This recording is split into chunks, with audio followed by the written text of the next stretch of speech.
নির্যাতিতার দোষীদের শাস্তি চাই। প্রশাসনের কোন মাথা যুক্ত আছে? সন্দীপ ঘোষ অ্যারেস্ট হয়েছে একটা অন্য ইস্যুতে। হ্যাঁ, একেবারে নজর ঘোরানো হচ্ছে। এটা আমি অ্যারেস্ট মনে করি না, এটা সেফ হাউসে নেওয়া মনে করি।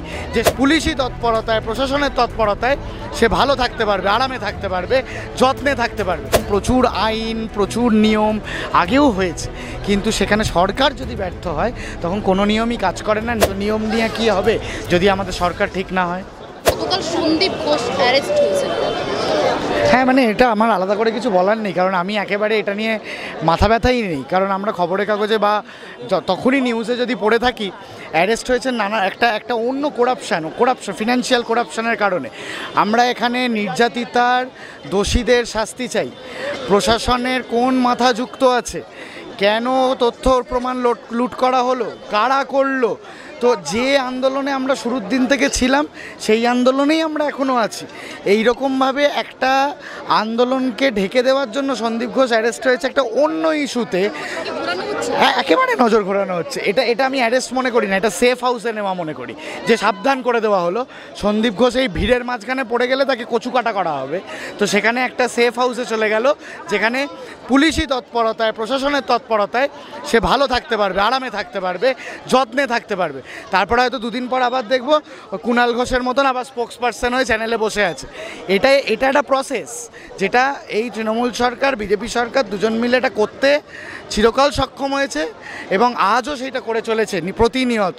তো এইটা আমাদের আন্দোলন থামিয়ে দেওয়া, দমে যাওয়ার কোনো জায়গাই নেই। কারণ সন্দীপ ঘোষ অ্যারেস্ট হয়েছে করাপশনের জন্য।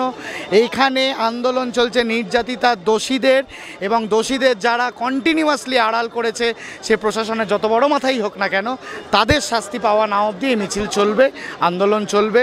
সাধারণ মানুষ নিজেদের মতন করে যেভাবে পথে আছে, ডাক্তাররা লালবাজার অবরোধ করে বসে আছে, আমি কালকে সারা রাত ছিলাম, আবার যাব আজকে রাতে, অবরোধ করে বসে আছে, তাদের আন্দোলন চলবে। সবাই সবার মতন করে আন্দোলন করবে, এটাই কাম্য। আমিও শুনলাম তাই। বিল পাস হয়েছে তো খুব মানে খারাপ বিষয় না, খুব ভালো বিষয়। কিন্তু আলটিমেটলি এই আমাদের রাজ্যের পুলিশ প্রশাসন সেটা কতটা সামাল দিতে পারবে, এবং এই যে এত ঝামেলা চলছে তার মধ্যেও প্রতিনিয়ত আমরা খবরের কাগজ খুললে ওখানে একটা ঘটনা, সেখানে একটা ঘটনা, এরকম ঘটনা ঘটেই চলেছে রোজ, থামেনি। কিন্তু এত আন্দোলন চলছে তার মধ্যেও থামেনি।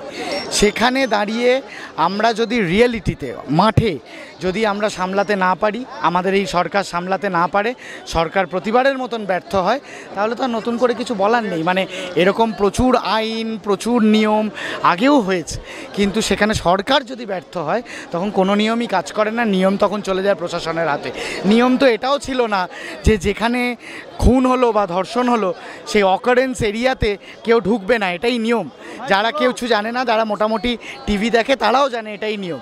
তাও তো নিয়মের বাইরে গিয়ে প্রশাসনের লোক, ডাক্তার, আধিকারিক তারা ভিড় করে সেখানে ঢুকেছে। তো নিয়মের বাইরে আমাদের রাজ্যে কাজ হয়, তো নিয়ম নিয়ে কি হবে যদি আমাদের সরকার ঠিক না হয়?